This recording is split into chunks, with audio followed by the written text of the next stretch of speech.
ប្រហមមេជាលិនទាំងប្រជាជនកម្ពុជា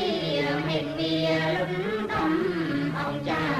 ខ្លាំងក្លាចាំចែងប្រជាជនកម្ពុជាផ្នែកជនអង្គចាវីរភាពឃ្លាវខ្លាតស៊ូប្រំប្រែងមានប្រពៃណីតាំងតែមុនចិញ្ចែងយូរលងក្រៃលែងដោយអង្គពុនរាយតស៊ូតាំងពីបាត់ដៃទៅទេមកអូនឃ្លាវខ្លាកំប្រដិតឆ្នៃចំរងកំបិតកំភ្លើងធ្វើឲ្យរាយខ្លាំងខ្លាំងក្រៃលូជ្រាំងទាំងក្រុងយើងខ្ញុំ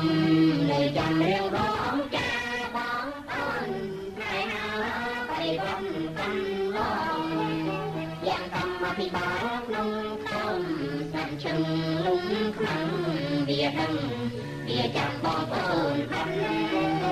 បងប្អូនបីជ្រៀងជំនៀងមិនយើងតន់ស៊ូអីជីវ័នមានស្រីមួយមិនតាមប្រដរណកម្មអង្គអាចเป็นคำเลี้ยงของជីវិតមិនស្បាយប្រណាំទេពេលដែលមិនយើងតស៊ូក្នុងព្រៃជារៀងរាល់ថ្ងៃបងប្អូនរិញរេប្រគំវិធីលីស្គីអង្គបតំស្មោះសរបរិវត្តយ៉ាងជុំ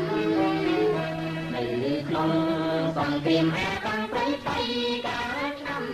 ចិនបីបងប្អូនតែជឿចាប់ប្រយមតែភ្លឺខំដឹកជូនចំខ្លាំងទៅក្របស្លាប់ជាជូងសមរភូមិ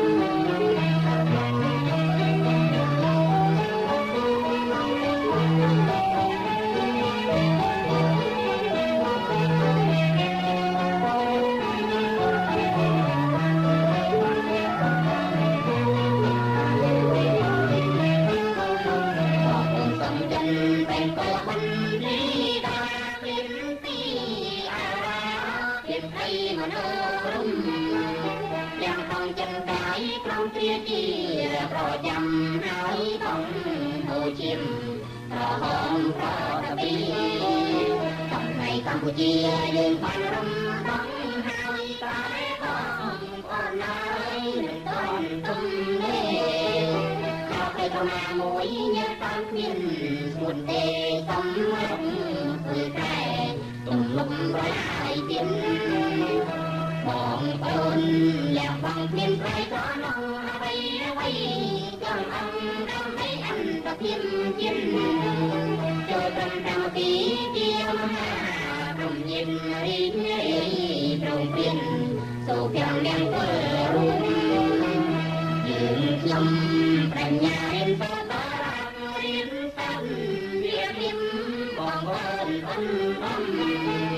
នេះមកអរចាថាបណាក៏តាមព្រមទៅតែមុំលំបាំងទុំផ្នែកខ្ញុំចូលចាំក្នុងដួងចិត្តបានពេលជួបលំបាំងភ្លើតលេងផ្លែផ្លែលំដល់បងប្អូនយ៉ាងមេមីអាណៃដែលចិនของពេញសុំតួទាំងត្រង់យើងខ្ញុំប្រាជ្ញាតែកាយចាំបាញ់ឈាមជីវិតអនបំបងប្អូនរឿងរំជាកម្លាំងប្រយុទ្ធសម្រាប់ឲ្យពោប្រំពីពេញតូចធំអង្គការប្រពើឲ្យជាកម្លាំងប្រយុទ្ធតតាំងខ្លួនបាញ់ចង់ឲ្យអពោខំអង្គគ្រូបងប្អូនអើយ